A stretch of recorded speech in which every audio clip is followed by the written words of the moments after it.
Hello, everyone. We are just about to get started on the hour at 7 p.m. I want to welcome everyone tonight. I hope that you enjoy our presentation. It's an introduction to the Kidney Paired Donation Program. My name is Michelle Goodfellow, and I'm the Communications and Engagement Coordinator for the PKD Foundation of Canada.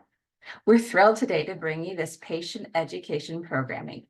The kidney paired donation is a program that matches transplant candidates with suitable living donors, and it gives people the chance to become a living kidney donor while ensuring that someone they want to help receives a needed kidney, even if they're not a direct match. Canada's Kidney Pair Donation Program is run by Canadian Blood Services, working with the Living Kidney Foundation and kidney transplant programs across the country. Today, we'll hear first from Darlene Jagusic. Darlene is the program manager for Canadian Blood Services and leads the Kidney Pair Donation Program and the highly sensitized patient registry. She's a critical care trained registered nurse, spending many years in the intensive care units in BC and Saskatchewan. She has organ and tissue experience working for both the Saskatchewan Provincial Transplant Program, both as a living and deceased organ coordinator prior to her current role at CBS. Some of the topics that Darlene will be discussing during her portion of this event will include some reasons why a PKD or CKD patient might want to make use of the KPD program, how the program works, and what to expect once you've been approved for the KPD program. She'll also talk about how someone might become a living donor with the KPD and some of the challenges the transplant recipient may encounter when trying to find a donor match. Then after Darlene's presentation, we'll also be hearing from two PKD patients from Ontario and Alberta who have been part of the KPD program. Kelly is currently waiting to find a donor match for the KPD program, and Karen was successful in finding a living kidney donor through the program and had her transplant. Before we hear from our first speaker, Darlene, I just want to bring to your attention that this presentation is being recorded and it will be available soon on our YouTube channel. If you have any questions, comments, or concerns, I encourage you to share them in the comment box or the Q&A box. After Darlene's presentation, and again after the patient presentations, we'll have plenty of time for a live Q&A. So I encourage you to stick around for the entire event if you're able, and hear from fellow PKD patients and loved ones about how this affects them as well. So now, Darlene, I welcome you to the floor, and I look forward to seeing your presentation. Thank you so much for that wonderful introduction. So I am just going to share my screen here. So everyone bear with me for just a moment, please. So I head into presenter mode. All right. Okay. So as Michelle stated, my name is Darlene Jagusic. I am currently the program manager for the Kidney Pair Donation Program and the Highly Sensitized Patient Registry at Canadian Blood Services. And so I have a wide kind of ranging presentation for you all today. So some of the things I'm going to talk about, some of you may already be very familiar with. And then I'm hoping I'll have a few little nuggets in there that, maybe you didn't know. And then as Michelle suggested, we'll have a Q&A at the end. So if there's anything I didn't get a chance to cover in my presentation that you're curious about, I hope to be able to answer those questions for you tonight. So I'm just going to start talking a little bit about kidney disease. So again, some of you may be very familiar with kidney disease. Some of you, this might be a new concept for. So chronic kidney disease, also known as CKD, which we know is a condition where the kidneys can't filter blood as well as they should, leaving excess fluid and waste in the blood that remain in the body and cause other health problems for people like heart disease, etc. CKD will often transition into another acronym because we love our acronyms in healthcare, ESKD, which stands for end-stage kidney disease. So ESKD means that the kidneys are no longer working at a level needed for day-to-day life.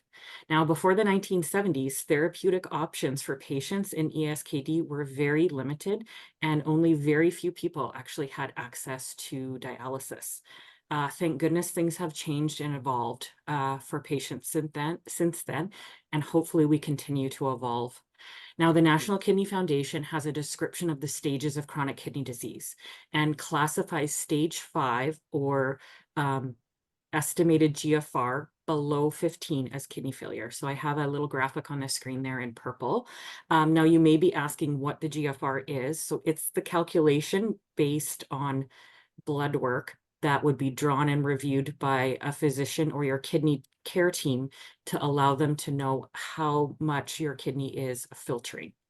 Now, early detection and treatment are key to keep CKD from getting worse, as some of you may know. As you may also be aware, there are a number of things that can cause kidney failure: diabetes, high blood pressure, autoimmune diseases, such as lupus and IgA nephropathy, polycystic kidney disease, issues in a person's urinary tract system, such as kidney stones. Unfortunately, it is a very long list and does continue to go on. Now, another section that I wanted to talk about tonight was, I'm sure many of you have heard this concept of preemptive. So what does preemptive mean? If you will recall from the previous slide where I had the purple arrow indicating the different stages of kidney failure, one person's kidney function falls to a certain level, their physician or their kidney team will discuss treatment options with them. I'm sure some of you have been involved in those conversations already.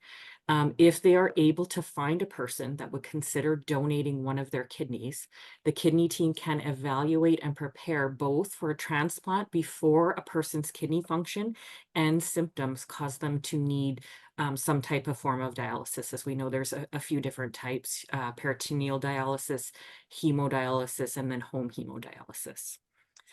So what also do I mean by symptoms? So everyone is an individual, and the symptoms that one person experiences as their kidneys fail will not always be the same. Unfortunately, some of you may experience these common symptoms like poor appetite, your food doesn't taste the same, fatigue, bone pain, muscle cramps, itching. Oh, the terrible list goes on. And the majority of these symptoms, unfortunately, are chronic. Acute symptoms are a whole different ballgame. So what are your options? So dialysis, as we kind of mentioned, has been the most common option for patients since the 1970s. But what about kidney transplant?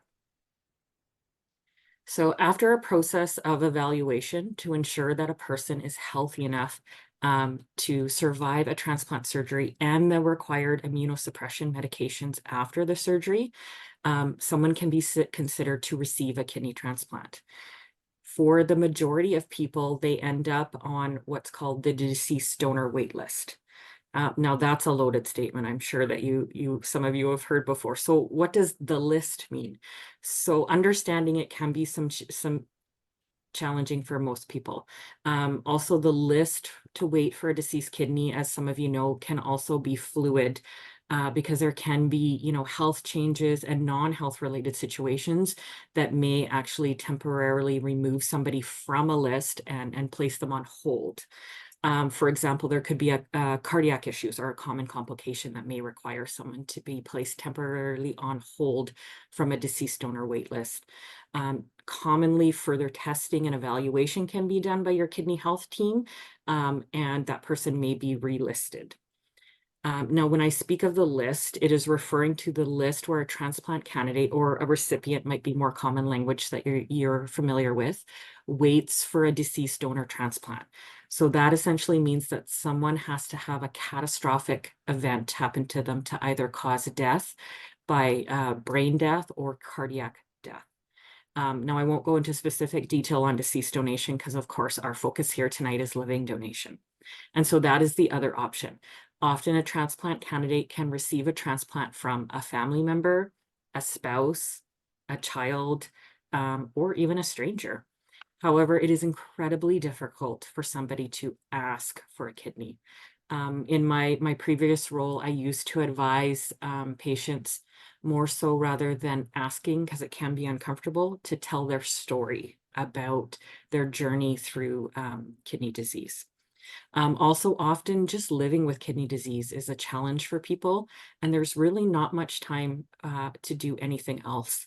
So the other thing I would encourage people to think about, and I'll explain from the CBS perspective a little bit more about our toolkit in future slides, but just in general now, we do have a toolkit on the blood.ca website that someone can advocate on behalf of their loved one or friend that currently has kidney disease and is seeking a potential living donor.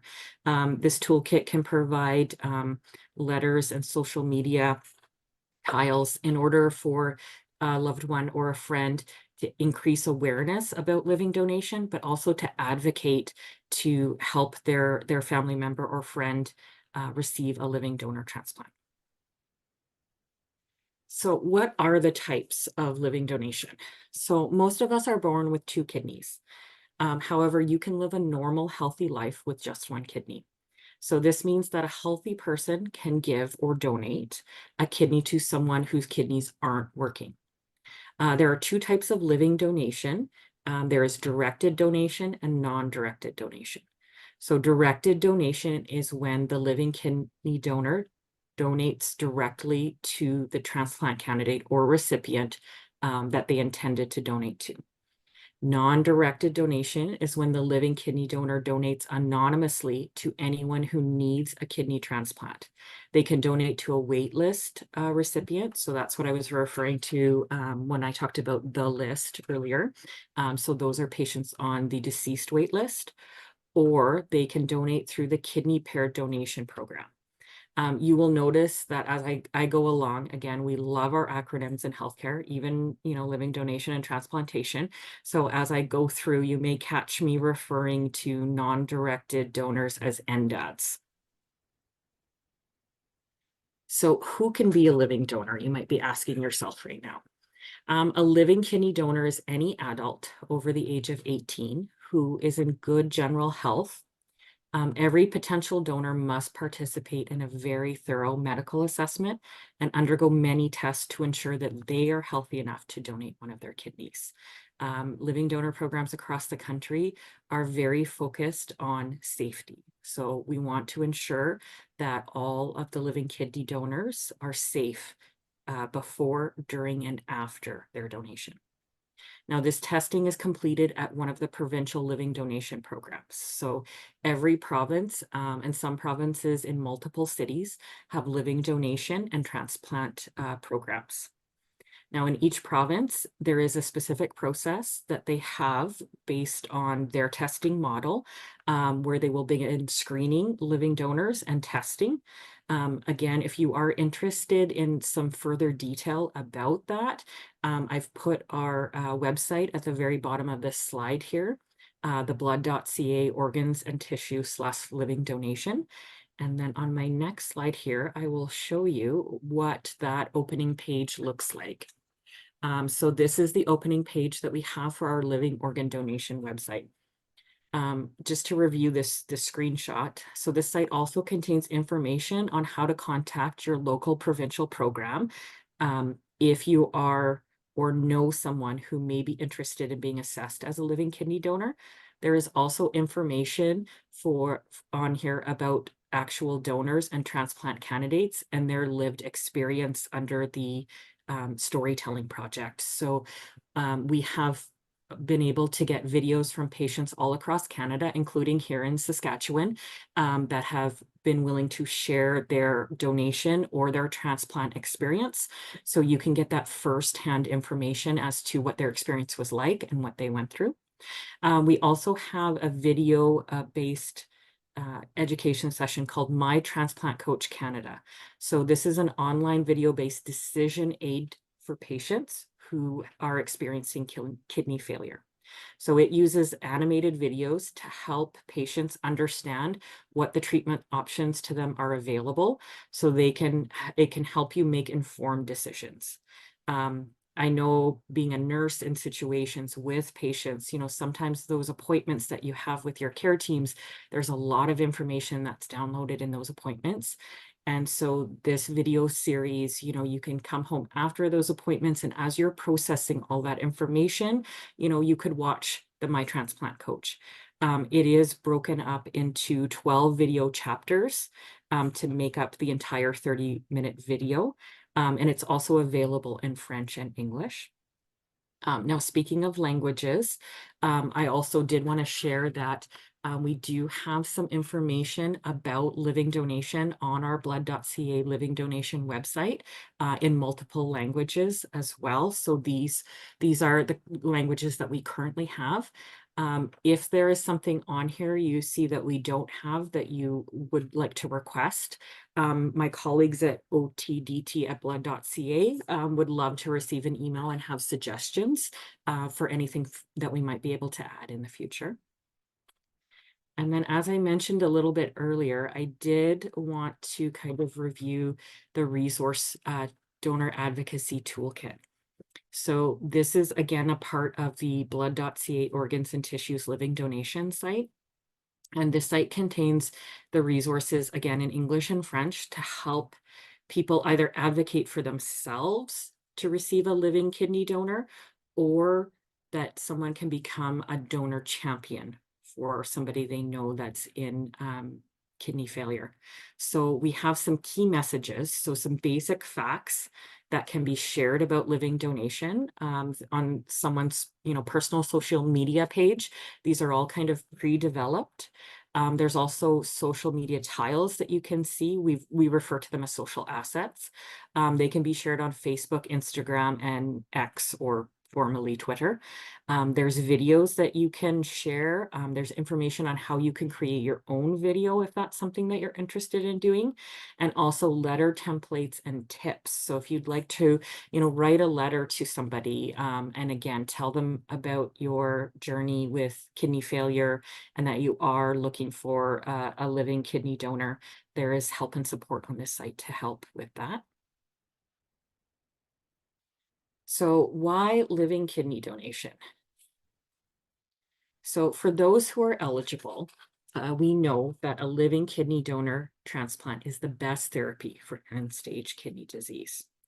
The transplants do better and last longer on average than kidney transplants from deceased donors.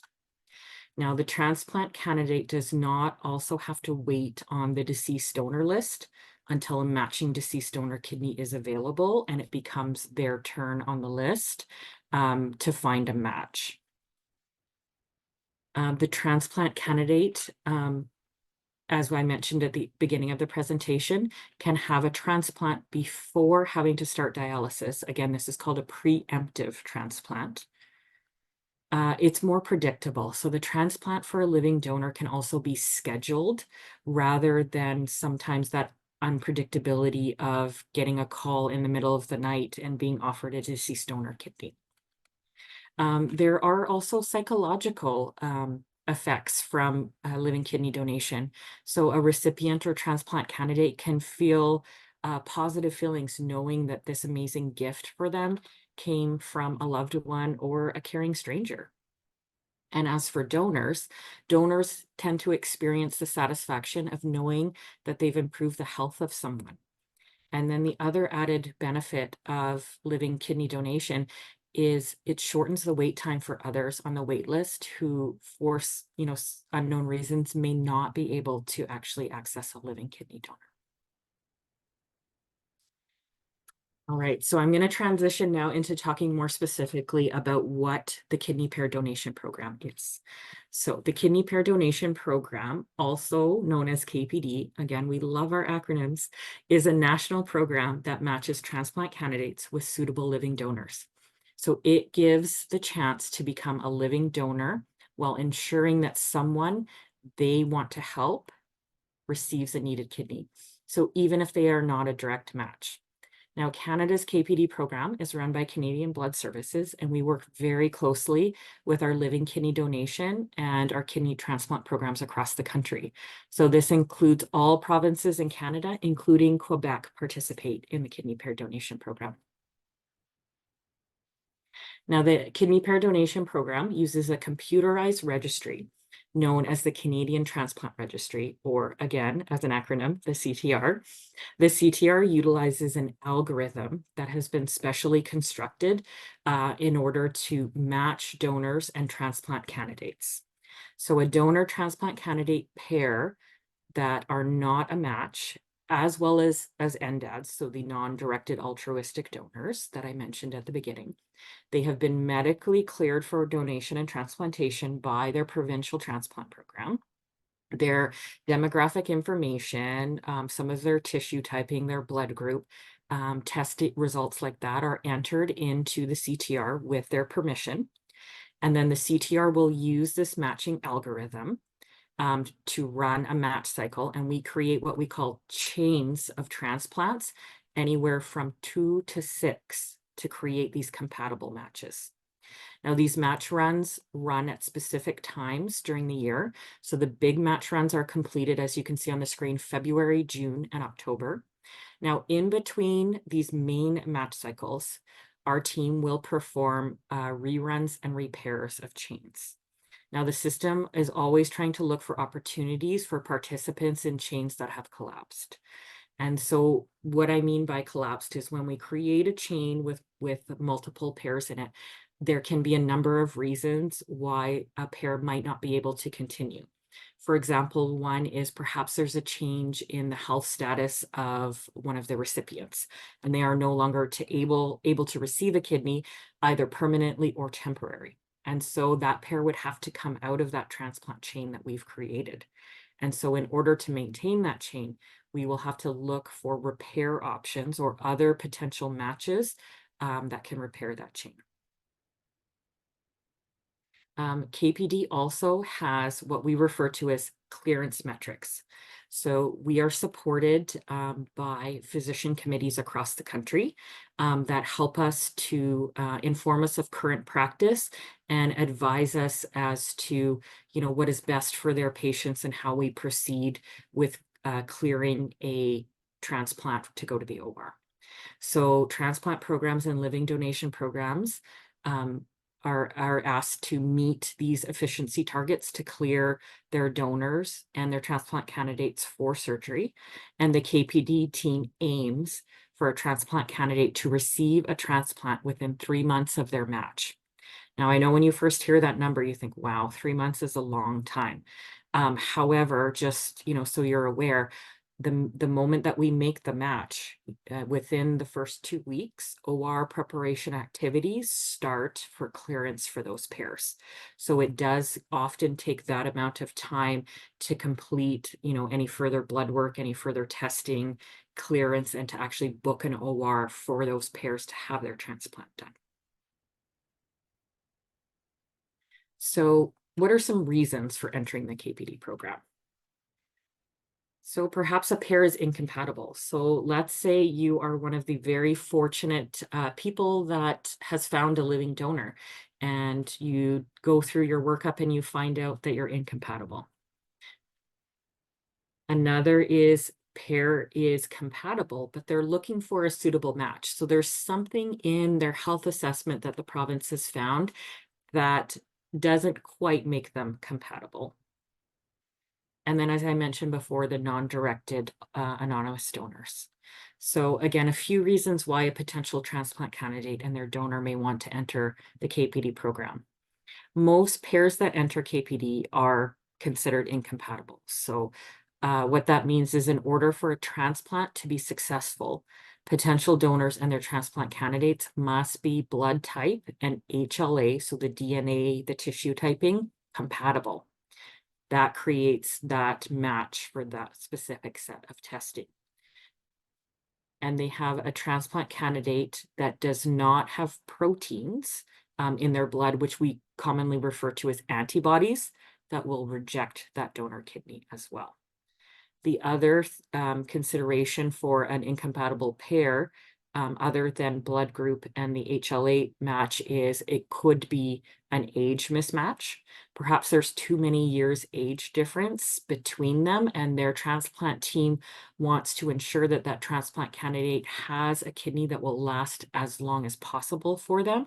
And so they might enter the KPD program with their donor to find a closer age match, or potentially sometimes there are what we call size mismatches. So we look for specific size for a specific transplant candidate. There also can be anatomy concerns. So anatomy, we're looking at, arteries, veins, ureters, all that, fun stuff we try not to think about on a daily basis.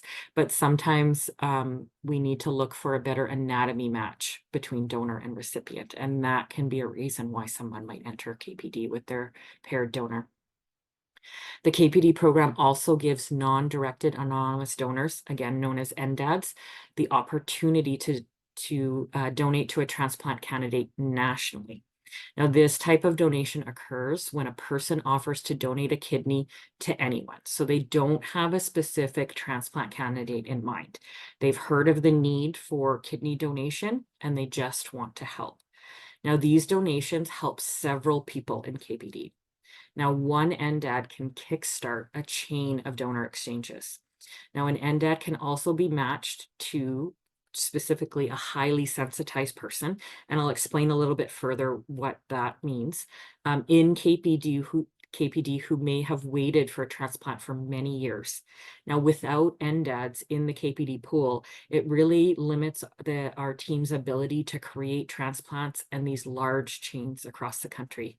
So we always encourage our programs, instead of the NDAD donating provincially to one transplant candidate on their provincial wait list, they can enter KPD and, at times they can help create up to 30 transplants in a match cycle from their participation, because it allows us to create other transplants and create these chains.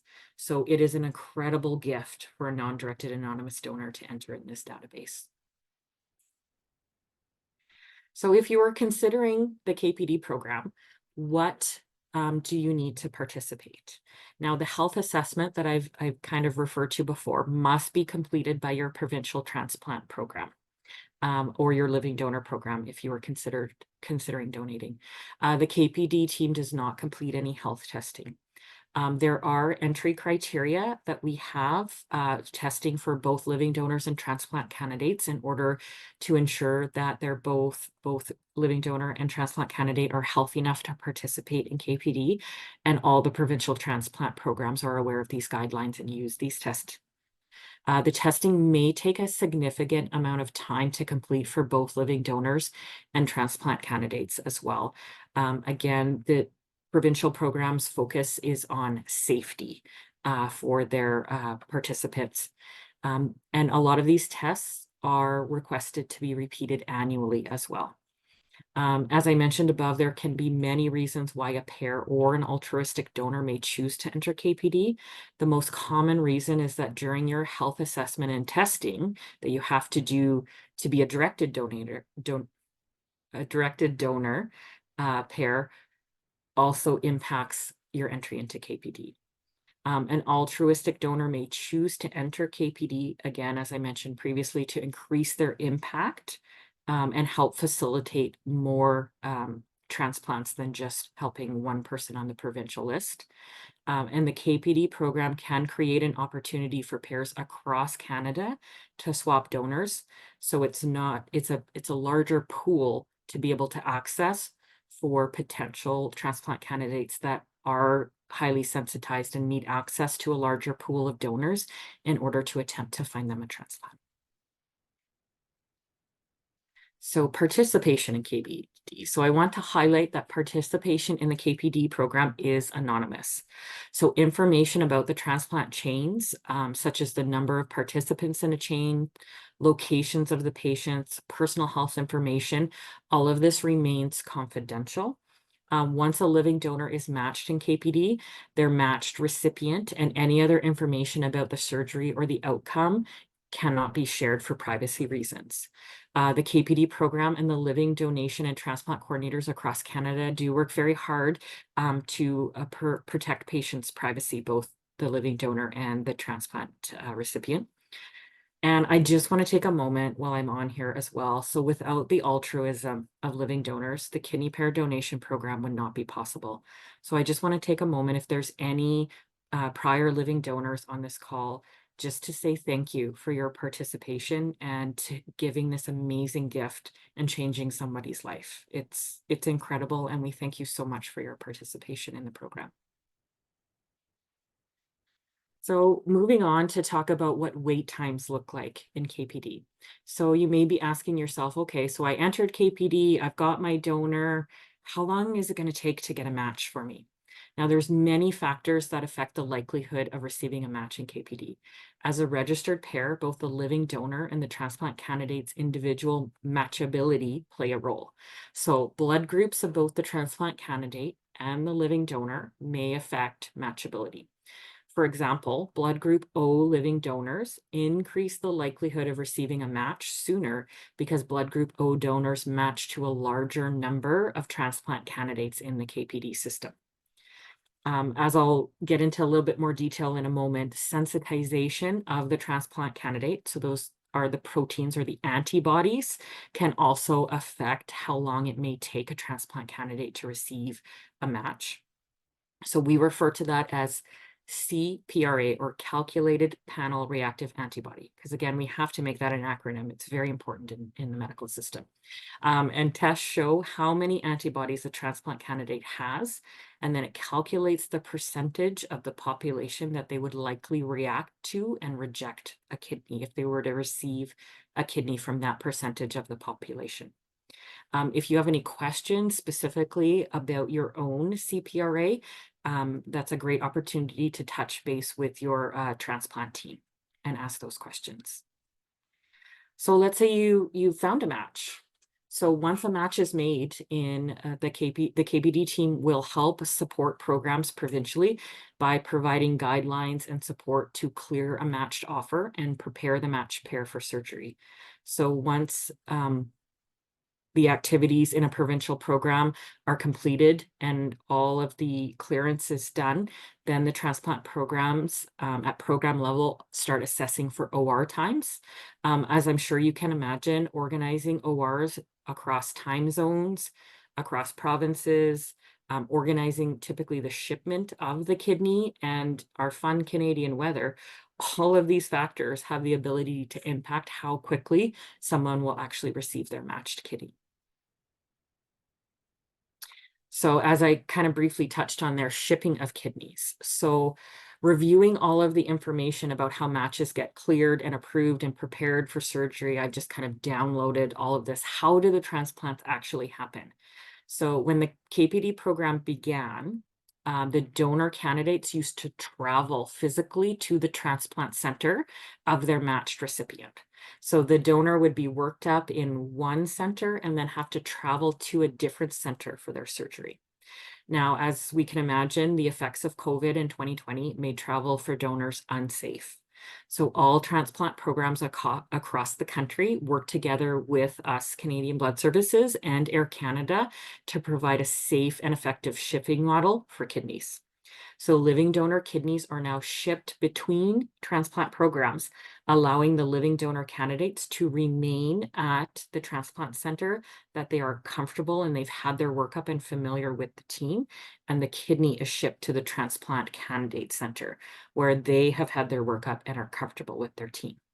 Now, benefits to the donor candidates include what I just mentioned, the comfort of remaining at home, but also it helps alleviate some of those financial burden costs of flight and travel and things like that for donors. Now, since the adoption of shipping kidney model first in KPD, I'd like to share with you, including the kidneys we've had traveling this week, there have been 247 kidneys shipped across Canada for the KPD program. So I think that's incredible. So I brought up this word many times throughout the presentation, highly sensitized kidney transplant candidates. So what does that mean? So I'm more of a visual person. So if we look at this group of people here in front of us, we could potentially estimate that approximately 25% of them, if they all needed a kidney transplant, would be considered highly sensitized. So here's our 25% highly sensitized. Now, from that 25% highly sensitized patients, less than 5 of those will succeed in finding a suitable donor. So what causes sensitization? You know, what is this concept that I'm talking about? So there are many things that can cause a person to become sensitized, but typically it's what I refer to as the big three: pregnancy, blood transfusion, and a previous transplant. So what does it matter though if someone is sensitized? Well, a person's degree of sensitization or antibodies, as you can see pictured here, impacts the ability to find a match and also how quickly we may be able to find a match for that person. Again, I really like visual slides. So if we look at the top patient, they are what we would call a sensitized patient, but they have a low panel reactive antibody in 10%. So that means that they still have a higher number of potential donors that they could match. Now, if we look at the bottom patient, they are very highly sensitized, as you can see with all those antibodies. So what does that mean for them? So they have a lower number of potential matching donors because they would react to most of the donors in that pool.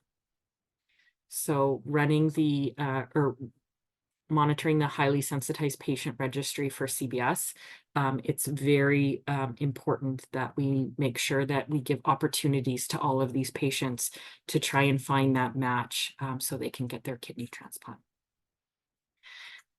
Just as I'm starting to finish up here, something I wanted to share with you all. I've talked about this idea of the non-directed anonymous donors. I just wanted to share some statistics that we have currently about, you know, the power that non-directed anonymous donors have within KPD to help us create these transplants.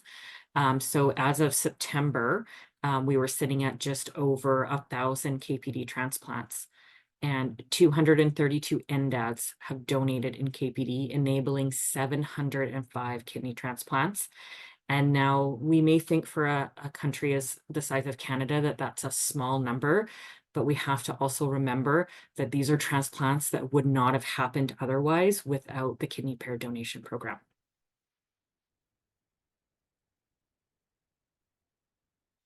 So I'd like to explain also a little bit about when I refer to chain. So what does a chain look like? How does it affect transplants? What do we do? So this is an example of what we would create through our matches. It's called a domino chain. And so our domino chains are started by an NDAD. So we find the NDAD matches transplant candidate A, and then we have living donor A that matches transplant candidate B. So the NDAD kidney is transplanted to candidate A, and living donor A goes to B. But what happens to the living donor B's kidney? So that would be transplanted to a wait list recipient. So that would be somebody on a provincial wait list expecting a deceased donor transplant, and we would be able to offer them through KPD a living kidney donor transplant. So I don't know if you'll be able to unmute yourselves to kind of answer these questions, but I always like to end my presentation on a little bit of a fun note here.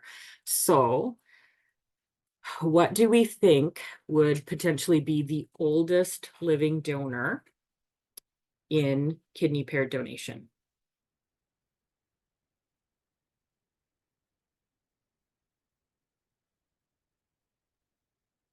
I can't see the chat either. I apologize if someone's put that in. So I'm just going to show you the answer. I don't have any prizes with me tonight, sorry. So the oldest living donor currently that we have had participating in KPD was 77 years old. How about our youngest recipient? So the youngest recipient to date that we have had participating in the kidney pair donation program was 2 years old. How about our oldest recipient of a kidney in the KPD program? Was 84 years old. The number of highly sensitized recipients that we have been able to help so far in the kidney pair donation program to date is 103. How about the number of pediatric recipients? So these are patients under the age of 19, so 18 less a day. We've been able to help 40 pediatric recipients in the kidney pair donation program. And last fun fact, so the number of preemptive recipients, so before they start dialysis, how many of those patients have we been able to help in KPD? 280. So I kind of like to end on some little bits of trivia for KPD, some things that people might not have known.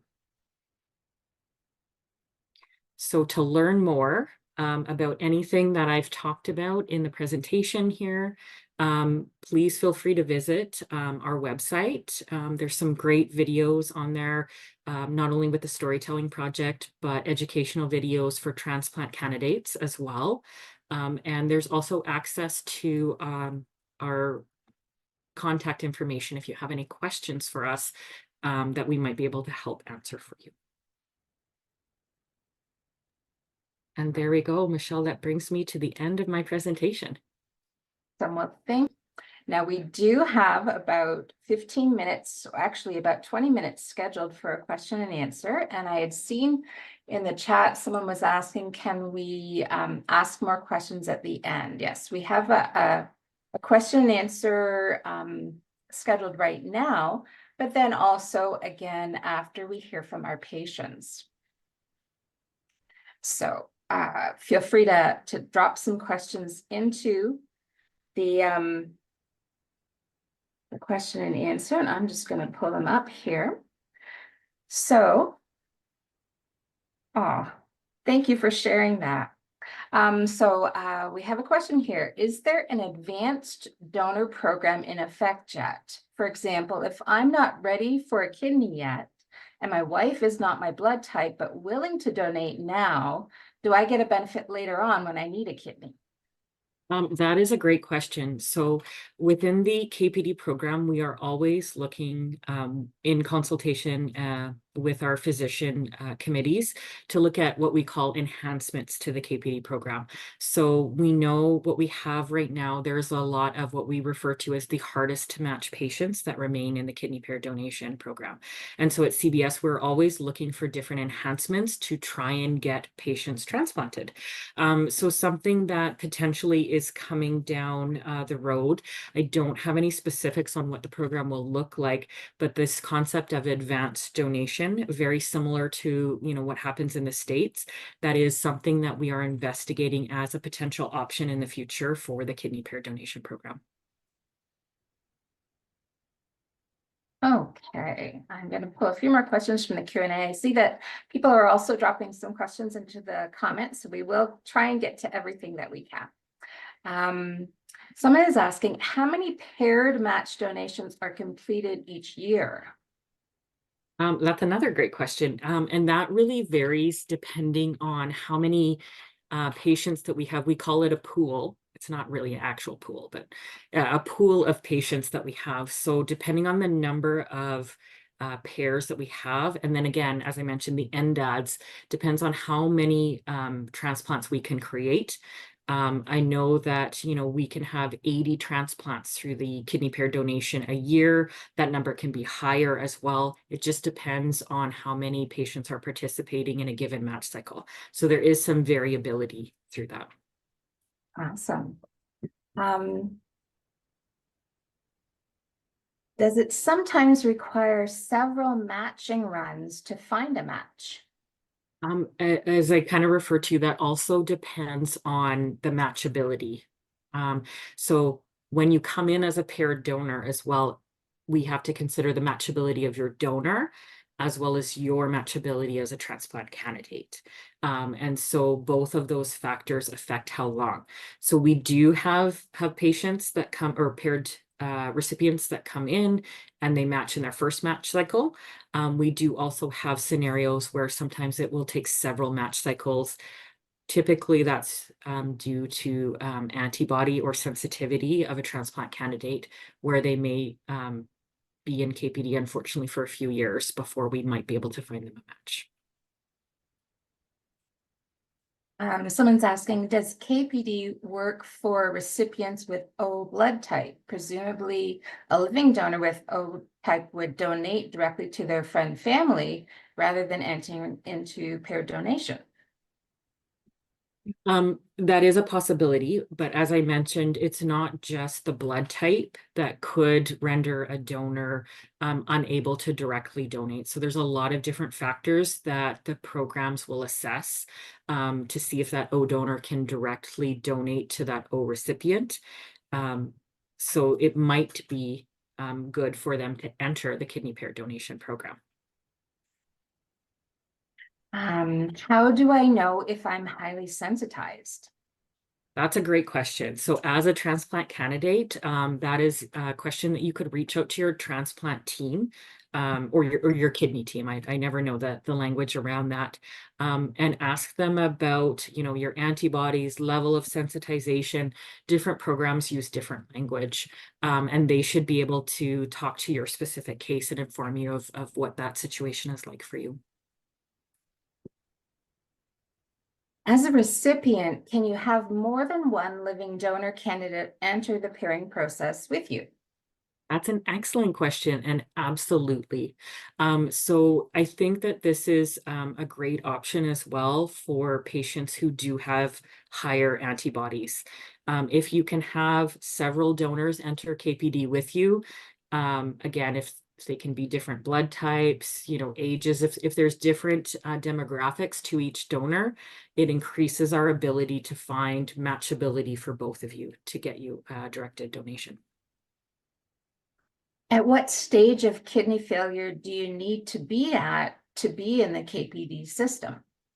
As far as KPD is concerned, we do preemptive transplants. So we don't have a particular number. That would be up to an individual's kidney care team or transplant team to decide, when it's best based on their health and their symptoms for them to seek a living donation and then perhaps enter the kidney pair donation program.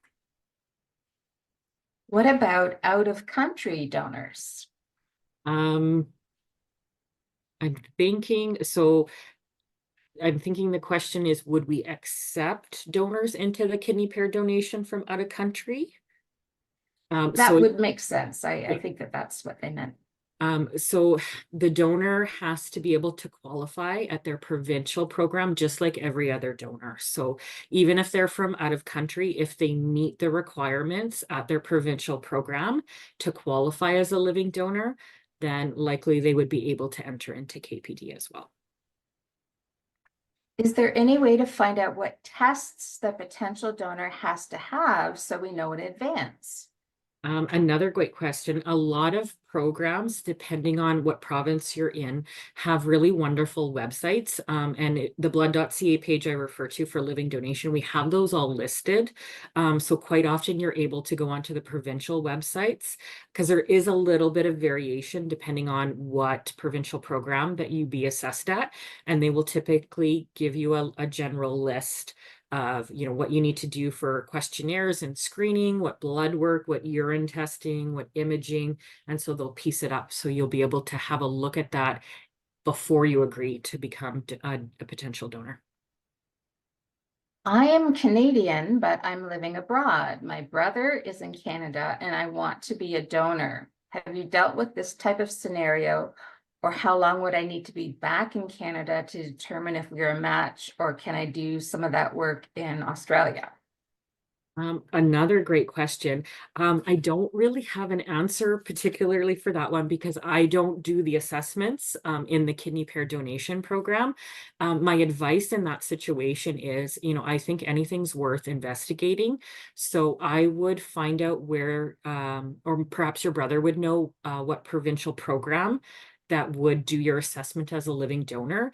Some programs you don't just have to call, you can email as well and just find out what they would require, if you could be an international donor or if you would have to come back to Canada for any testing, they would be able to provide you that information. If someone lives in another province, what link should they use on the website to inquire? If they live in a different province than somebody they're intending to donate to, typically what I would suggest is on the blood.ca website, that living donation pages that we have, they'll have a list of transplant programs and how to contact them. So if you're considering donating to, let's say you live in Vancouver and you would like to donate to your brother who currently lives in Manitoba. So my suggestion would be to reach out to the Manitoba program and explain your scenario. My brother lives in Manitoba. He's in kidney failure. I'd like to be considered a donor for him, and they will be able to help guide you through the next steps and what the process would be. As a potential recipient, must I find a pair to enter the program?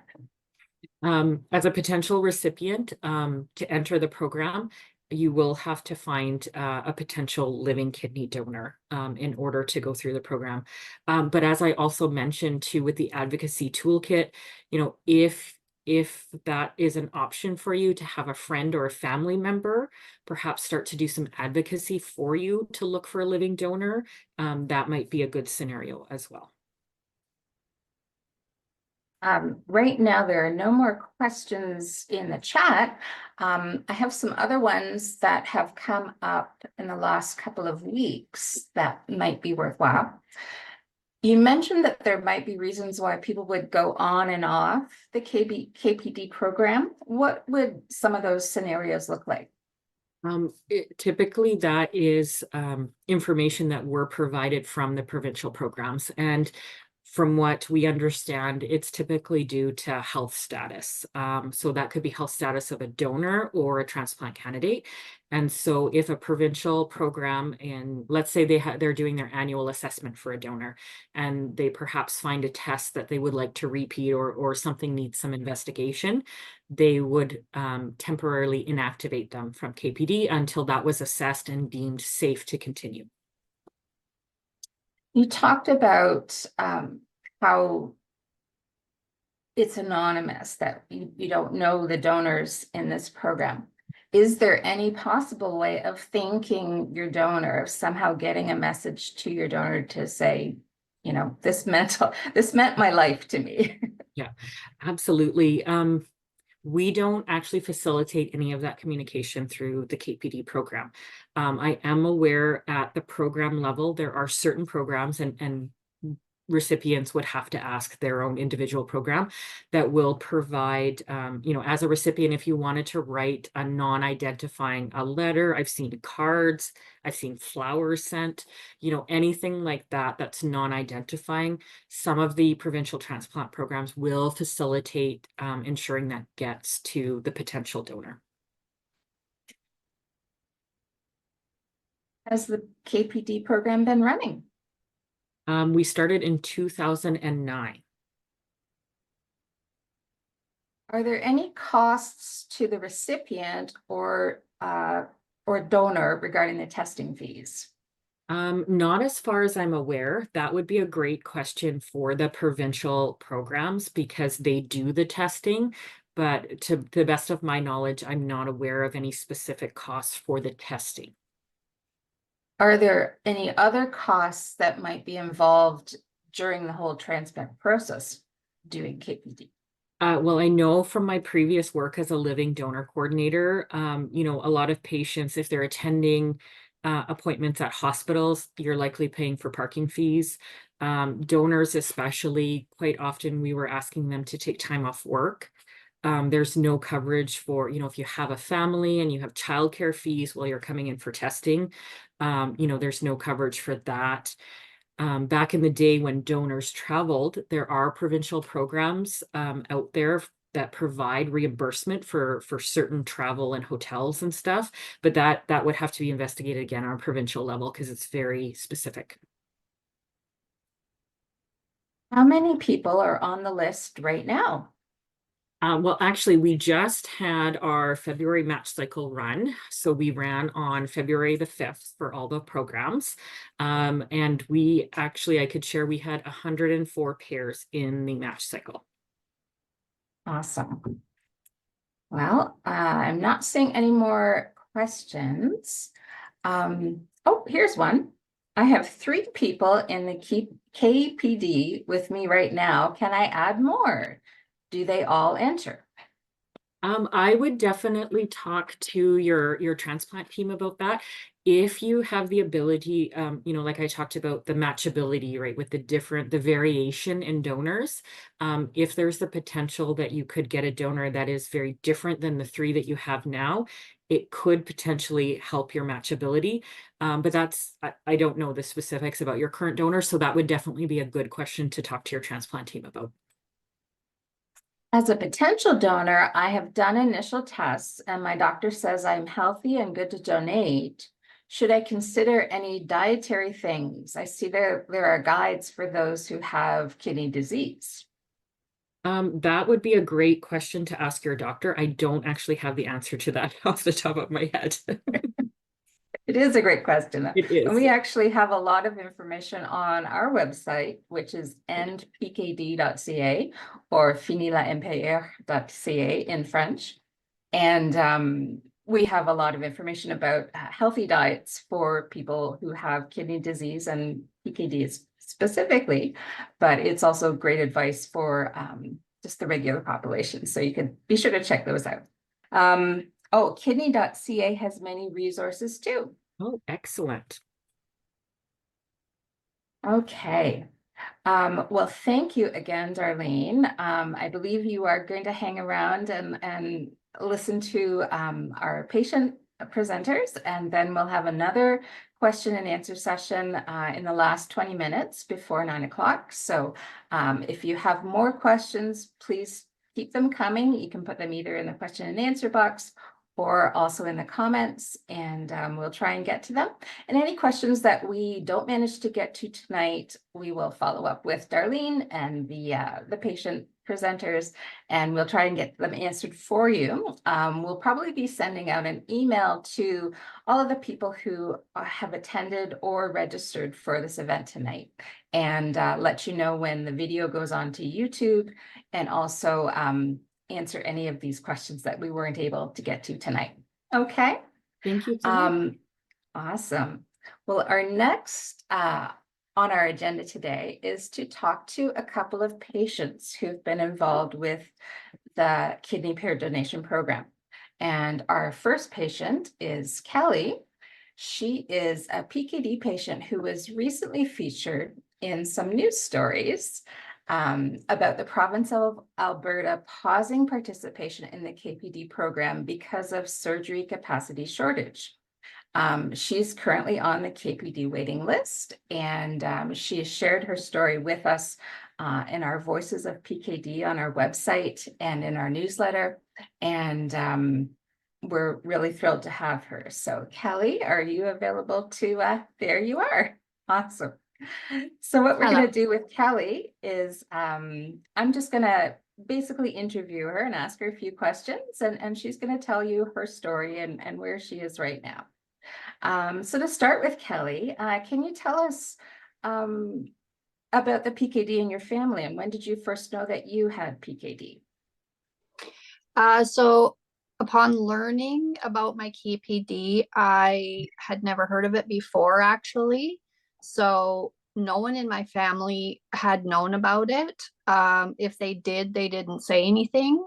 So it was completely surprising to me to find out that it was hereditary. And I was 21. And after being diagnosed, I could kind of think back to my teens, some of the symptoms. But I mean, I'm 49, so way back then, maybe it was just like, oh, well, maybe you just have an upset tummy, or like things like this, because we had no idea it was even a thing in my family. We still don't know where it came from. My dad had always been told he had weak kidneys, and so we thought, well, maybe it came from him. But and then my mom has kidney issues as well, which I'm leaning toward thinking that it came more from her side of the family. But I'm the only one out of 6 of us children in my family to have it. And when you were first diagnosed, what was it like for you starting to cope with having the disease? I was 21, so I maybe had like my head in the sand a little bit. I was always from a sports family, so we did always take care of ourselves in that capacity. But I still had a typical, young adult life. And I just kind of put it to the back of my mind, all knowing that I still, had to take care of myself as best as I could. And then I got married. I have 3 children. And speaking of antibody sensitivity, I have 100% antibody sensitivity, so the highest you can possibly get. And I've never had blood transfusions or organ transfusions, so I'm assuming I got it from my 3 pregnancies. And what, as your disease progressed and it started to become apparent that you might need to have a transplant or might need to go on dialysis, what was that like? What were you going through, and how did they make that decision that, things were getting to that point? Yeah, like I said, like it kind of went in, I guess, decades, sort of. I also said, I've always taken good care of myself. And just kind of the next step would come and I would do what they told me to do, and continue on as far and as best as I could. And then the next step would come and we would deal with that. And then in my 40s, later or early 40s, my GFR was getting lower and lower, and I was adding medication to my daily routine, being that my blood pressure was getting higher and things like that. And we did start preemptively looking for transplant.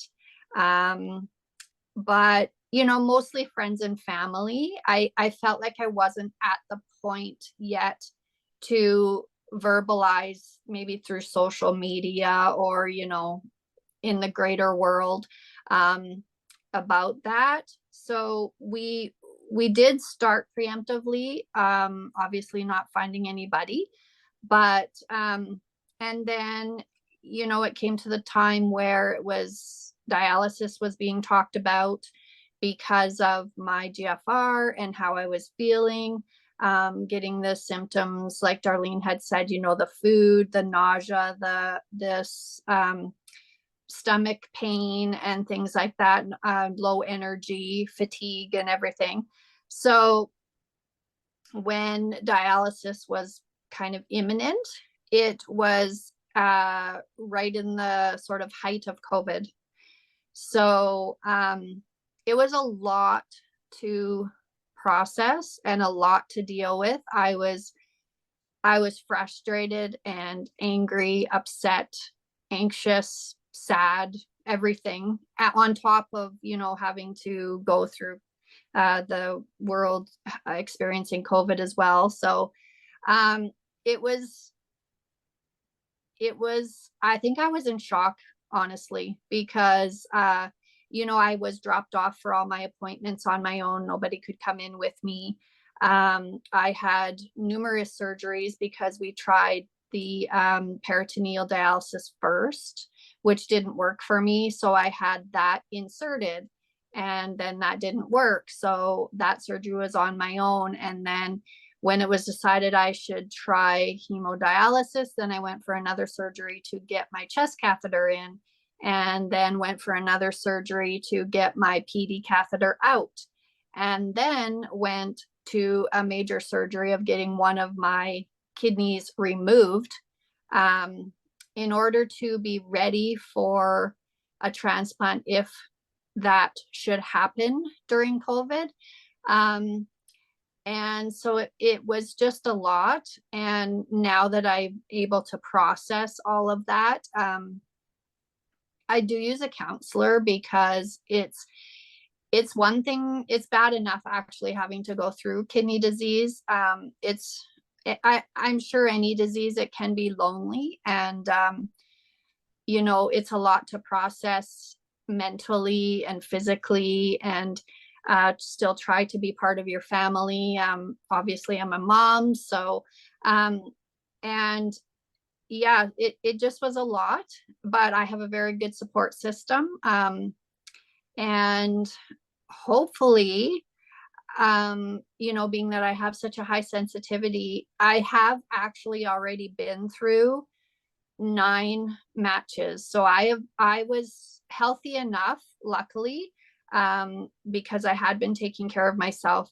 As soon as I started dialysis, I was put on the deceased. Well, I was always on the deceased list, but starting, I guess, to be able to move up the list, right away, as soon as I started dialysis, I was put on the Canadian KPD list, being that I was so highly sensitized, and passed through to be able to look for a living donor immediately. So I have been on dialysis for 3.5 years, and it was immediately that I was able to go on all these lists and start to look for a donor because I was healthy. So we've been through 9 matches of the program and nothing yet. I just was in the February run as well. I have 3 people in with me, and have had 3 people in with me right from the start. So it's disheartening, but I'm thankful for the possibility of having this program even. So I just encourage people to be positive and, just keep one foot in front of the other and use all the supports that you can.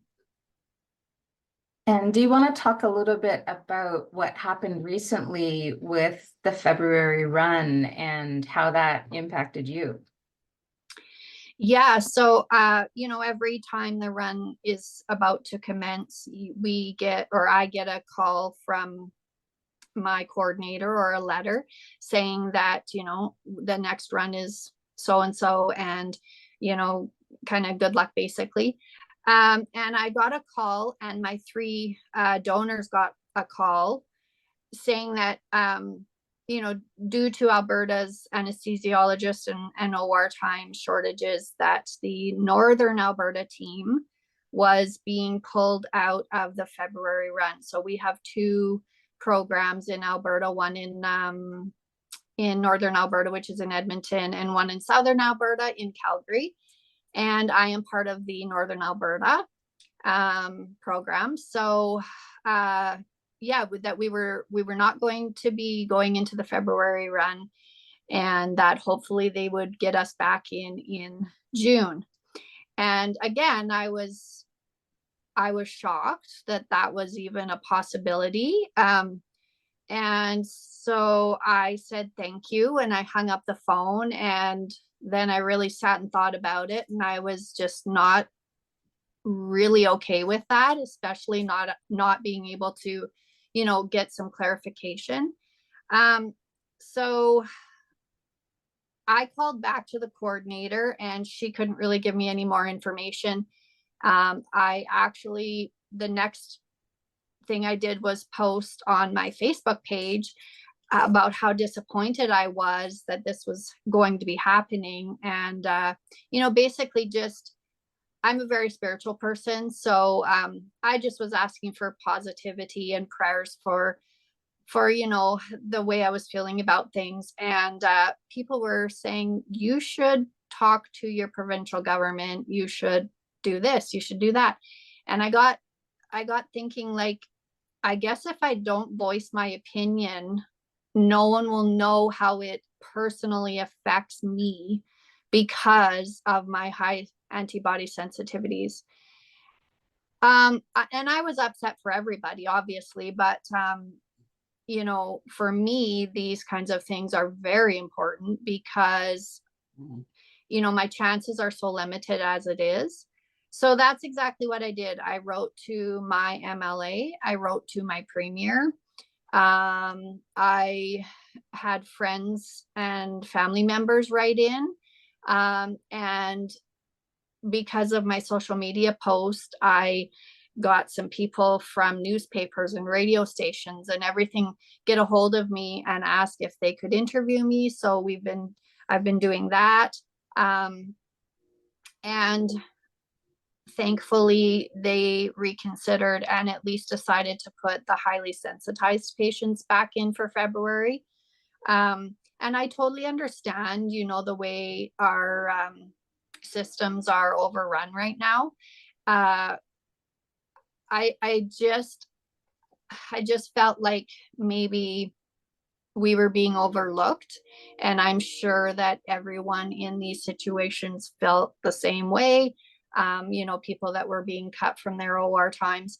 But again, I just felt like my voice needed to be heard, and I was more than willing to offer my my story and my need to be on this KPTPD program.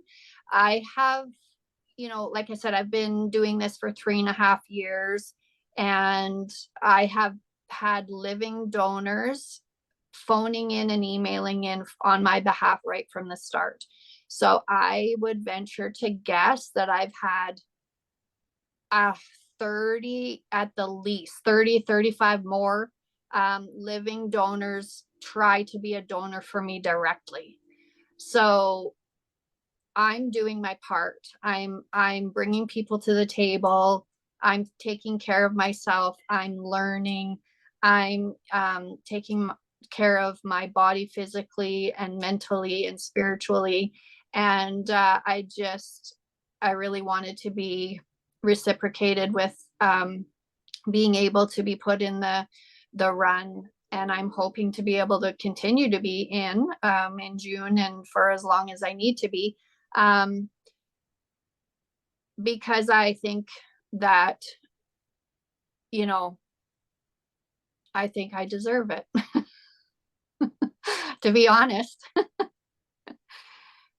I want to share, I know I've been chatting with you, Kelly, but just share with the rest of the people watching tonight that I really admire what you've been able to accomplish through your advocacy. I think it's a wonderful example of speaking out about something that was important to you and trying to make a difference, and that it did make a difference, not only for you, but for, the other highly sensitive patients in Northern Alberta.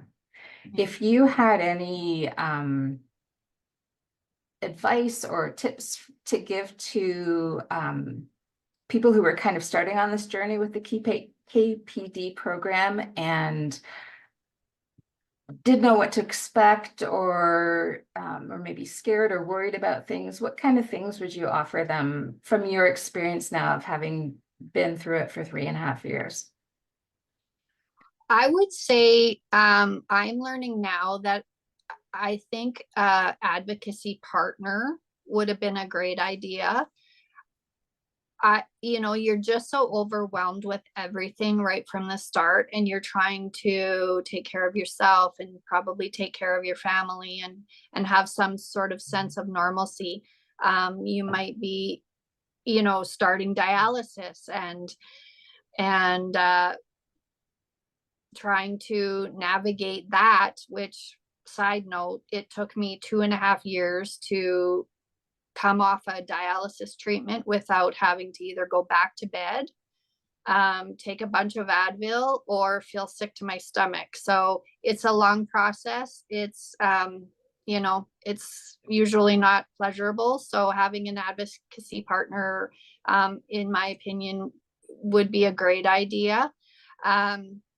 Making sure that you're asking questions, like no question is silly or probably hasn't already been asked. So make sure that you're asking your questions, and make sure that you're being answered in a way that you understand. Darlene was saying, like, lots of acronyms in the system. I'm still learning some of them, honestly.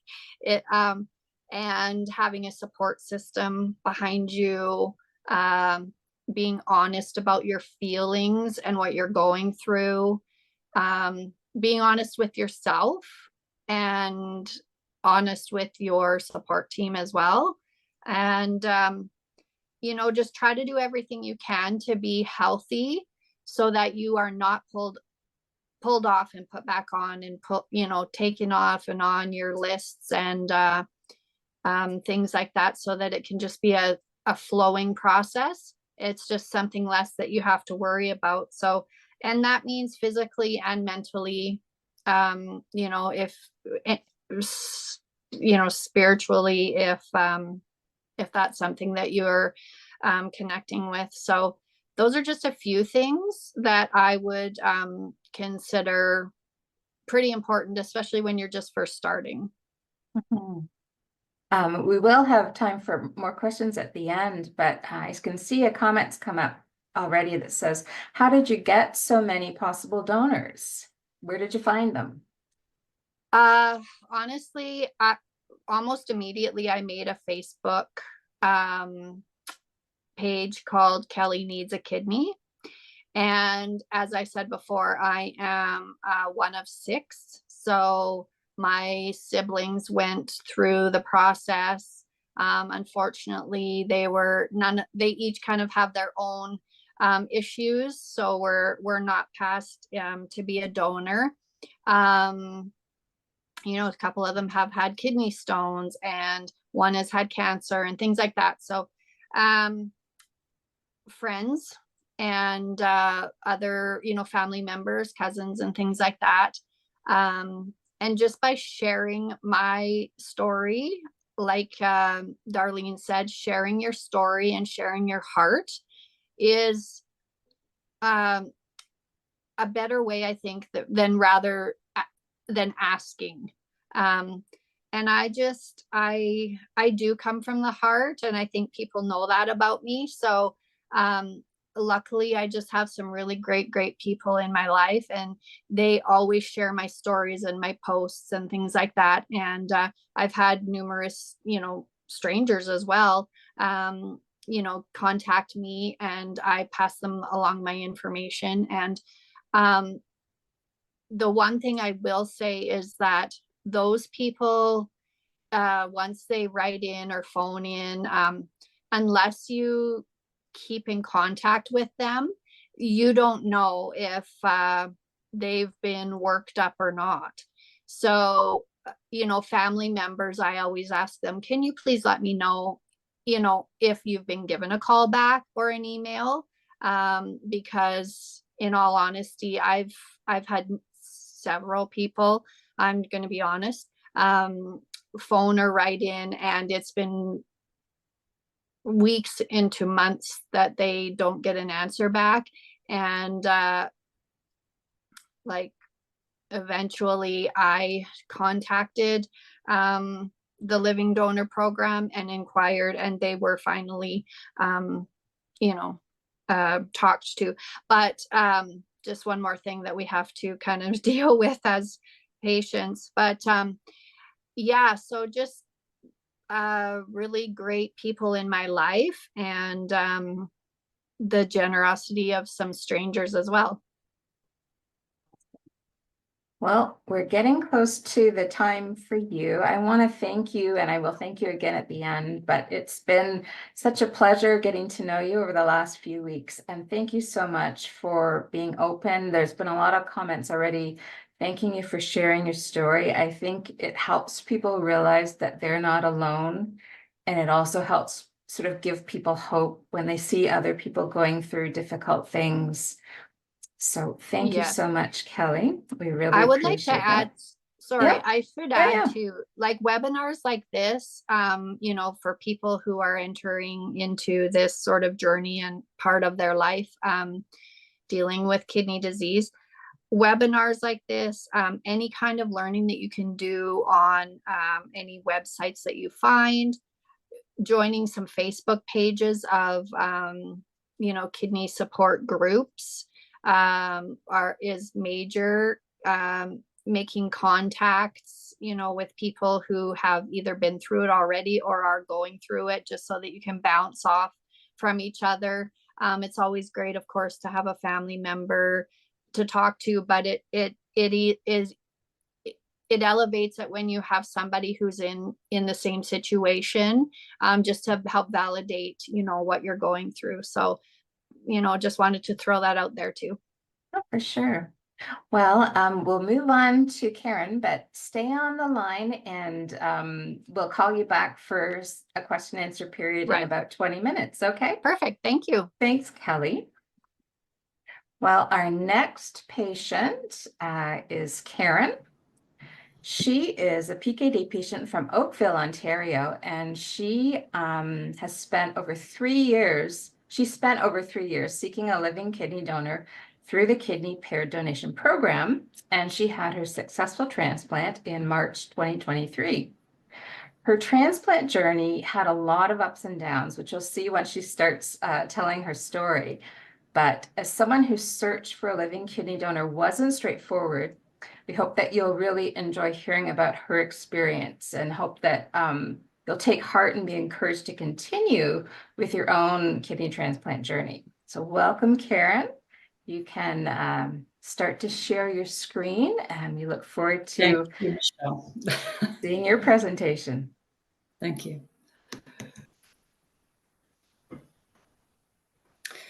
Good evening, everyone. Thank you for joining.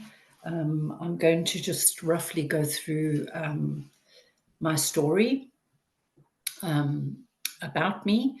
I was diagnosed with PKD at 18, and I have a long family history of PKD. So my father had a transplant, which was my first experience of seeing a transplant and seeing what he went through. And I found that through the family history, everybody's journey is very, very different. So for me, I had 2 births with no complications. One of my children has PKD. I was hospitalized twice for infected cysts over the years, and I had numerous infections, diverticulitis infections, another gift from PKD. And I had a really great, or I have a really great nephrologist who plotted my renal decline. So he predicted when I would go into renal failure and started to prepare me for that. The next thing, when he spoke to me, he said he estimated that I would go into renal failure in 2020 in April, May, which was horrifying because of COVID. But we proceeded ahead as we had to. And I had vascular surgery done to insert a fistula. Because of the size of my kidneys, I would have to have hemodialysis. I didn't have an option. So I went in and I had a fistula installed. They had initially said it would be in my forearm, and because of my veins, so and it ended up being above my shoulder, so in this area of my arm.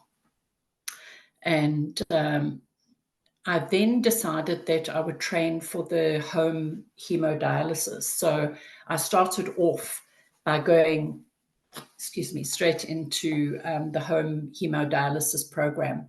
I was very fortunate that I had a fantastic support team. My husband, my son, and my daughter, they trained with me. So I can't stress enough how much you need that support system. It really, really helps. And I'd finished my training quite quickly because I wanted to get out of the hospital as soon as possible. I was so worried for myself and for my family coming in with me. So I tried very hard to learn as much as I could very quickly, and had to learn to cannulate myself before I could be sent home. So they basically, You know, you had to pass a test and be able to do everything yourself, with having your help of your husband or your partner or whoever helps you pass you things. So I got it right, eventually did it, and we were sent home in the April, and they installed the machine in my house. There was a few things that they had to do, a bit of plumbing and what have you, to install it. So I had a room just for my dialysis. And I actually named my dialysis machine Eric, he's a character in the True Blood series. So I felt like it was like a vampire taking my blood. So I try to have a bit of humor about it. And also at that time, I was added to the transplant list, so the deceased donor list. The team discussed options with me for a living donor or a deceased donor. And from there, I went and had extensive tests done just to see if I was eligible to have a transplant.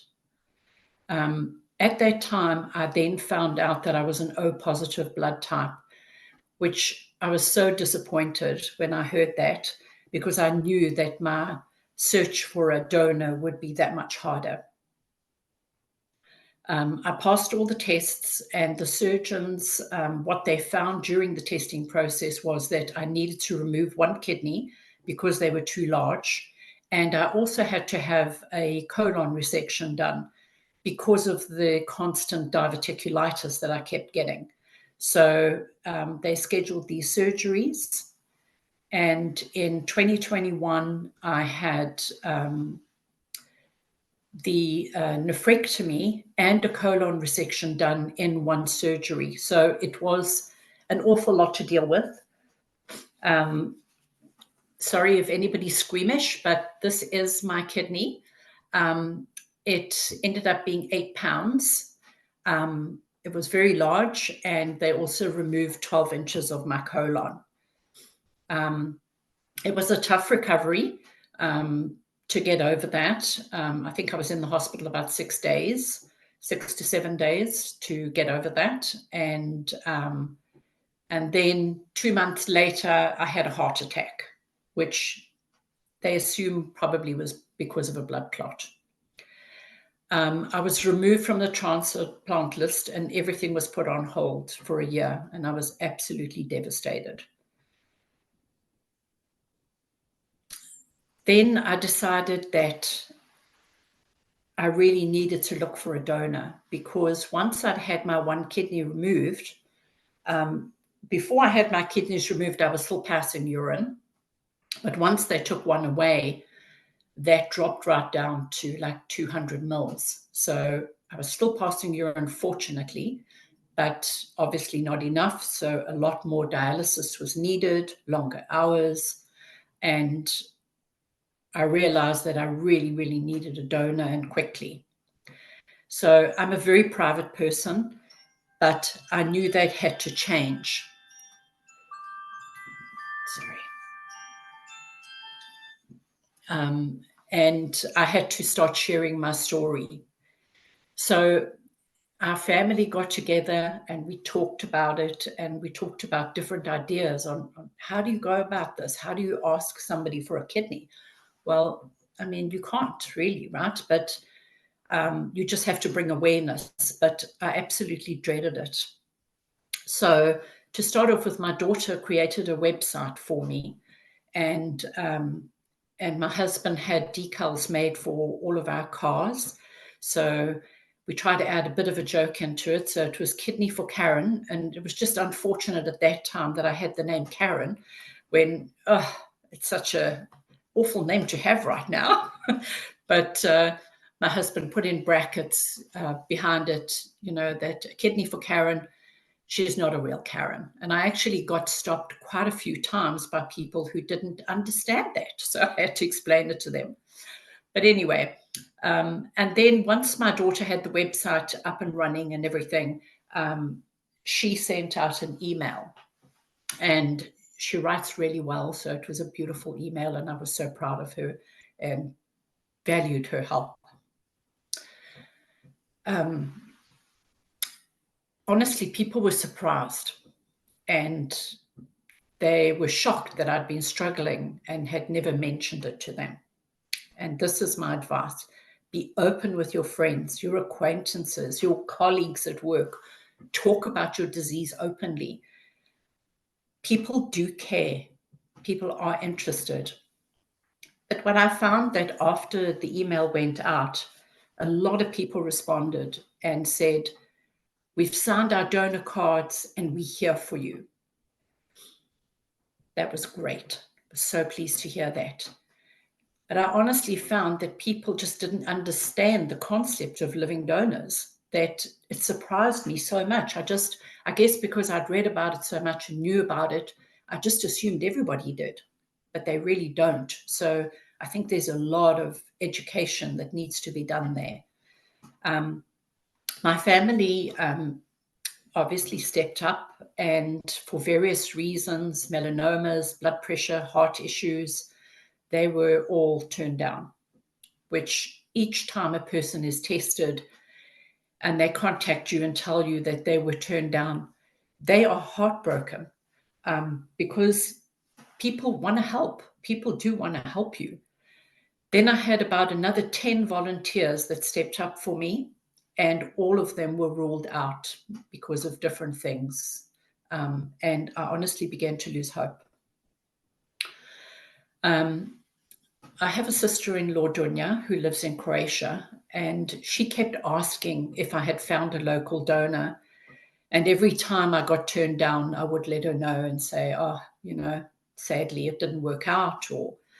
And she really wanted to volunteer, but didn't know if they would accept international donors. Anyway, we investigated, and international donors are accepted. She did all her tests in Croatia, and she had all the documents translated and sent over. So if your donor is coming from a country where they don't speak the language, they would have to have everything translated. We also found out through the test that she was an O positive, and honestly, my hopes began to soar. I was so happy. And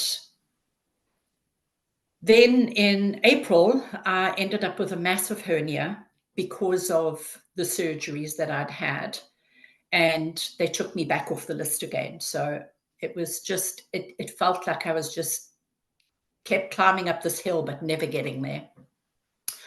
Anyway, I recovered. In May, I was back up and at it again, and the tests all began again. So Dunja did all her tests in Croatia, and everything was translated, and they gave her a call and they said, we'd like you to come. They asked if she could stay for 6 weeks, and they would do the rest of the testing here. And then if it worked out, they would schedule the transplant right away. So it was really exciting times. I couldn't believe it was going to happen. And everything looked fantastic until the very end, when they tested our 2 antibodies together, and my kidney would have failed. So that was a no-go, and it was just devastating. At that time, when Dunja initially filled out the form, they asked if you want to go into the paired exchange, and she said no. She just wanted to donate to me.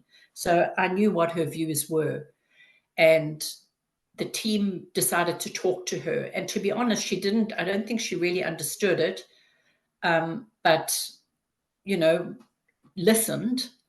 And at the end of it, she decided to decline.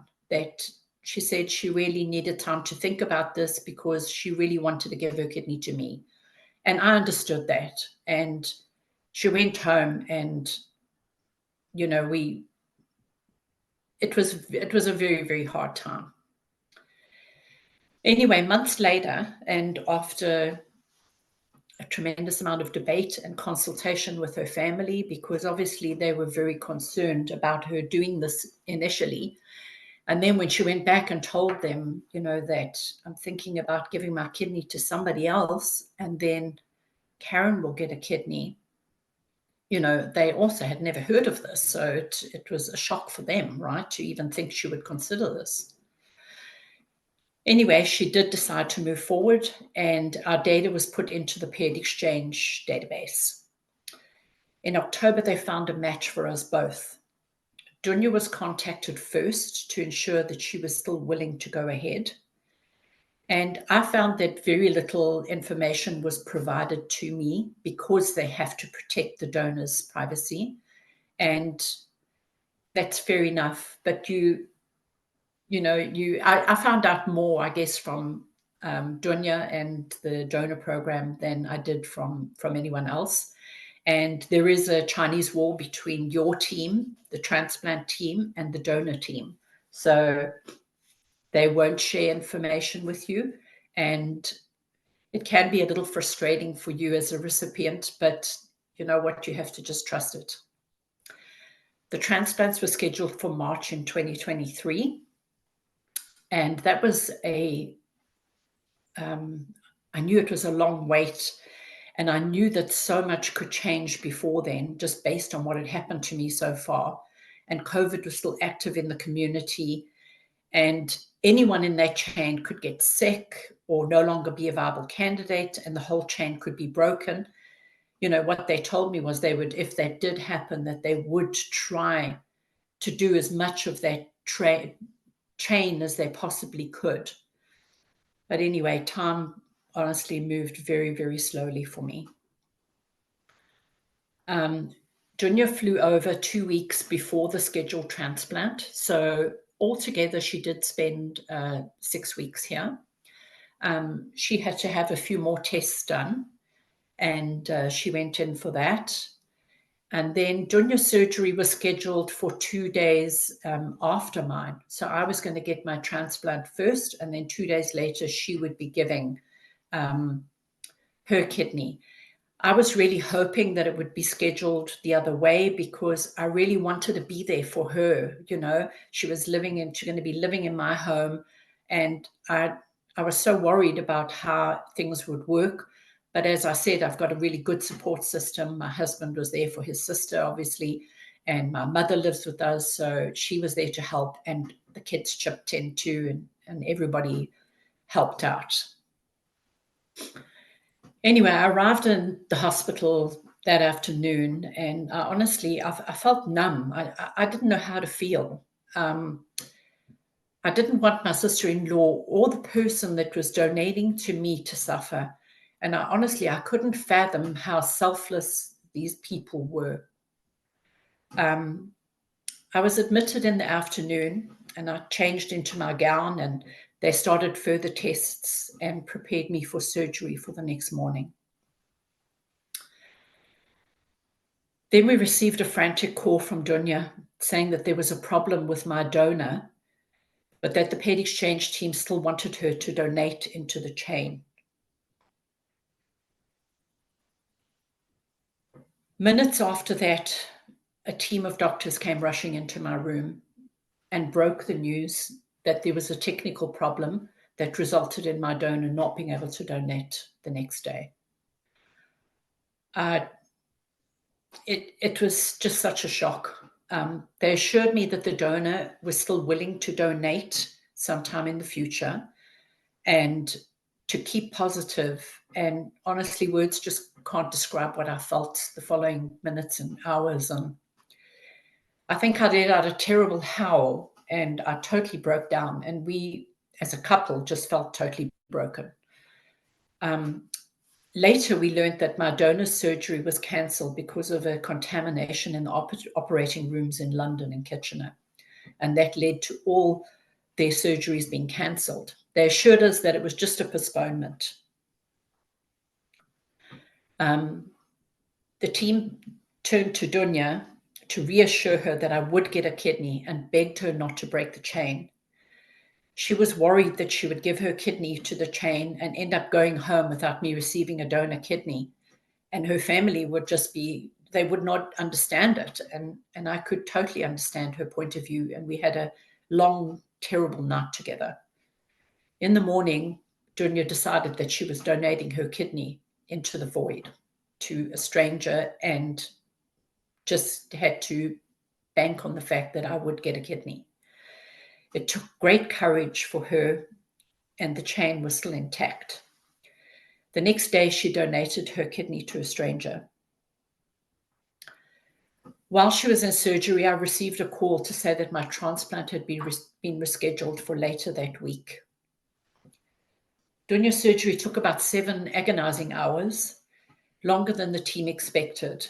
Calls with her family were difficult, stress levels were high, and it was a difficult day. Dunya recovered, she came out, and the next day she was up and walking, and she spent 3 days in the hospital recovering. Please excuse me, it is very emotional.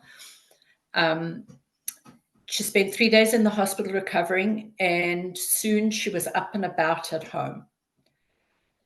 Dunya is my hero, and I'll never be able to thank her enough for donating her kidney to a stranger, which enabled me to receive a kidney from a stranger later that week.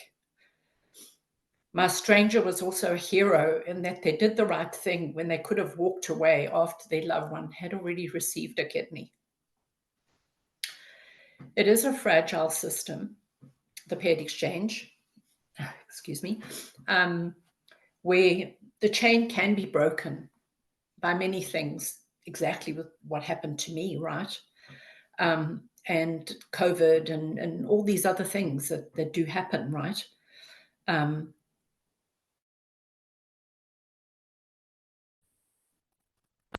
I did receive my donor kidney at the end of March. And to be honest, when I went in, I was incredibly calm. My husband was very surprised that I barely said anything. And I think my journey, in a way, had made me lose hope. And I didn't believe it was going to happen until I was on that operating table. In the recovery room, they told me that my kidney was already producing urine and everything was going well. I got up the next morning and I started my first walk. I was very determined to get up and get moving as soon as possible. Thanks to the wonderful, selfless donors and through the paired exchange program, I was able to get my life back. Dunya and I are approaching our first anniversary, and we are both doing so well. She's incredibly well. We're in touch all the time. My takeaway from this, what I learned, keep a positive attitude, even though it's really, really hard. And I know for those of you that are on dialysis, I know those dialysis days it's tough. It's so hard, and it's hard to get up from there and go home and feed your families. Or in my case, I was running a business, and it was very difficult. As I said, the paired exchange program is fragile, where the chain can fall apart. And if a person backs out or their health situation changes, things change. But generally, I would say it works. It really works. I wish everybody the best of luck on their journey. Thank you for listening. Thank you so much, Karen. That was just such a heartfelt story. And, I know everyone else listening is feeling it along with you. Thank you so much for opening up. Seems like, you started out as a person who was very private, but I think that by sharing your story, you're really helping a lot of other people in our community as well. We really appreciate it. I hope so. It's taken me a while to actually process it all. And I think just sort of thinking all of this through again, it brings it all back to you. And, but I'm so grateful for the paired exchange program, or this may not have happened for me.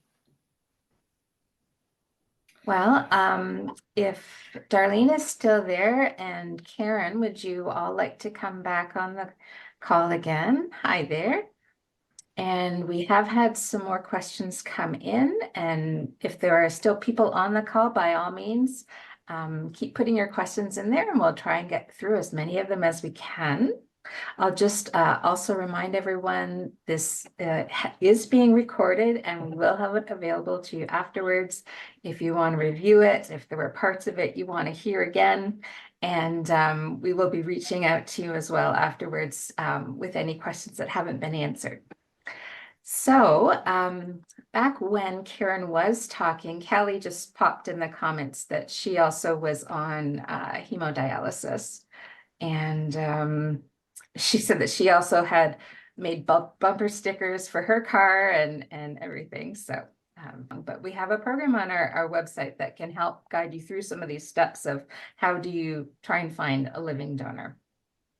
I can see someone has asked in the questions or in the comments, what is the issue with O positive blood, either for a donor or for a recipient? Darlene, can you clarify that? Sure. I was going to see if I could share a little picture just to kind of explain it a little better. Let's see if it'll share this. So can everybody see the recipient group and the donor group?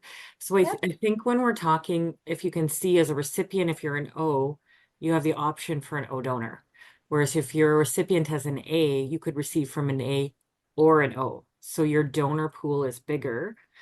Same thing for B. And if you're an AB recipient, you're what's considered a universal recipient. So you could receive from any. So I think it just, when we're talking about the O, it's a smaller donor pool, right? So you can only receive from an O. Awesome, thank you.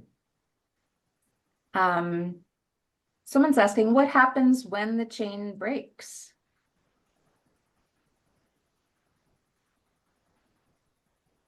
Sorry, I couldn't come off mute for a second. Okay. Well, I think as Karen alluded to in her discussion, right? So there's lots of different things that can impact a chain. And we recognize, the KPD team recognizes how challenging this is for people like yourself, Karen, and donors. And so it may not seem when you're given that information like anything is happening, but there's a lot of work that happens behind the scenes, and we do our very best to repair chains, to negotiate OR times, delay surgeries if we can, reassess health. So there's a multitude of things that we do to try and repair chains. There are times where we can't repair chains, and then typically what happens is pairs end up back in the pool. And so then we're looking for another match cycle for another match for them, unfortunately. Someone's asking, can both a non-Canadian recipient and donor enter into the exchange program? Great question. And so that I would go back to the answer, if you recall previously, as long as you meet the qualifications for your provincial program, your provincial transplant or living donor program, you could be accepted into the KPD program. Okay. Someone is asking for Karen, how long were you on dialysis before you got your transplant? I was on dialysis for 3 years and 3 months.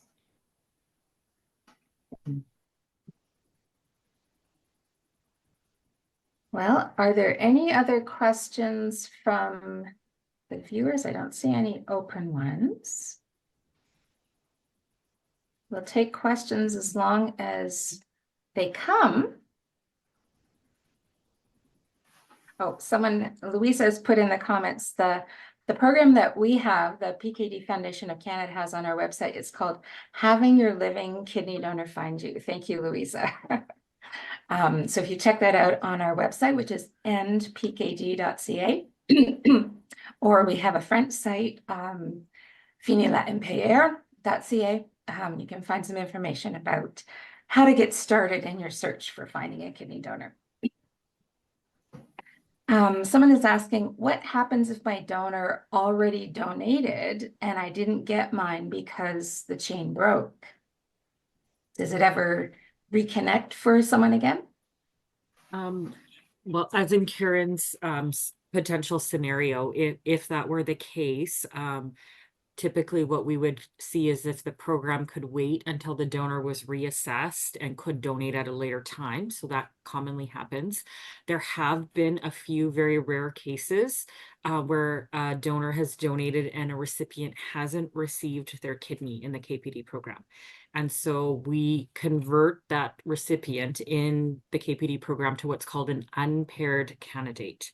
And so that unpaired candidate is given matching priority until we find them a donor in the KPD match run. We can't assure how long that will take. We can't guarantee how long that process takes. But to date, when those situations have happened in KPD, all of those unpaired candidates have found another match and received their transplants. Thank you. Someone's asking, what can you tell us about the immunosuppressive drugs and their side effects? And I'm not sure, Darlene, if that's something that falls under your knowledge or not. Well, I was going to say, I don't know if you'd feel comfortable sharing, but Karen, it might be nice from your perspective, having to take them to talk about that if you're comfortable. Sure, no problem. Yes, so, sorry. Oh, you've muted yourself, Karen. It's okay. Yes, so I would say initially the drugs take a lot of getting used to. I mean, I think I kind of, in a way, I wanted the transplant, but I dreaded it in another way. I had the experience of my father being a transplant recipient. So although it was 30 years ago, I knew the effects that the drugs took on his body. And so I kind of knew what I was in for, but I was going ahead regardless because he still had, he had a cadaver donor and he had still had another 10 years of life. So he died from something unrelated to his kidney. So I agreed to go ahead with this and take the meds. Initially, it's difficult because they're trying to stabilize you. So you're taking a lot in the beginning. But as I've found up to now, it's being reduced all the time. So kind of every time I go and have bloods done, I'm doing really, really well. And I'm so grateful that I haven't had any issues at all. So it's been almost a year and I'm just living a normal life. And I set alarms and I take my drugs religiously. I never miss any of them. And when they tell you don't eat for 2 hours and then take your drugs, that's exactly what I do. I drink 3 liters of water a day and get out and walk and do everything that they tell me. And I'm feeling great. So I can't honestly say the drugs affect me that much. I think the steroids can make you a little moody, but I think you've just got to pull yourself up and say, just stop it. And I say that to my family. If I start going on about something, just tell me, hey, is that the steroids? And then it'll maybe kick in and I'll step back and say, you know what, probably is. So that's about all. There's a question come in. Is anyone familiar with the Artificial Kidney Project and what they are doing? And that might be something that's outside of the sphere of any of us here. Yeah. I know my daughter's been doing every bit of research she can and on this as well. And it seemed like it was talked about so much before COVID. And now it's just total silence about it. So I was really hopeful with the pig's kidney. And to be honest with you, I've just been going through so much. And Kelly, you can totally relate to it with dialysis. People would say, but are you researching this? Are you researching that? And I thought, I'm just trying to make it through each day, right? And I'm trying to live a normal life. And as a woman, I think especially you have a lot more going on, right? And at that time, through the whole of my dialysis, I actually was running a business. So I had staff, I had meetings, I had, and it was a lot. It was a lot to deal with. But I decided to retire. And after I had my transplant, and I figured, you know what, I've been given this gift of life and I'm going to live my life now. So, yeah, so I'm in a different place now, you know, but Kelly, I feel for you. I really do, Thank because you. it's very hard. Yeah, I had been kind of looking into those things too, and then like you say, just nothing sort of posted about it in a way. And I agree, it's enough for me to just kind of live my daily life. So that's why I kind of mentioned about having, like an advocacy team almost, to sort of help you look into those things and get the bumper stickers made and make the website and things like that. So that's all I kind of offer in that perspective. Yeah. Well, I see our time is getting close, and we want to finish at 9 o'clock. Again, I want to thank all three of you for being here today and sharing your time. Darlene, we've learned so much about the kidney pair donation program, and then being able to hear patient stories from Kelly and from Karen has really, I think, added a real human dimension to this. And I think, is just going to make such a difference for not only the people who were able to watch tonight, but for the people who were able to see this video, on and on now into the future. I think it's going to be really helpful. So I'll say to anyone who's still on the call, thank you for being here. Expect an email from us. There'll be an email going out tomorrow with a survey that we would appreciate if you would fill out for us. We'll also be sending an email in about a week with the video link and also some more information. Any questions that we didn't get to today, we'll try and get answers for you. Be well, everybody, and thank you so much.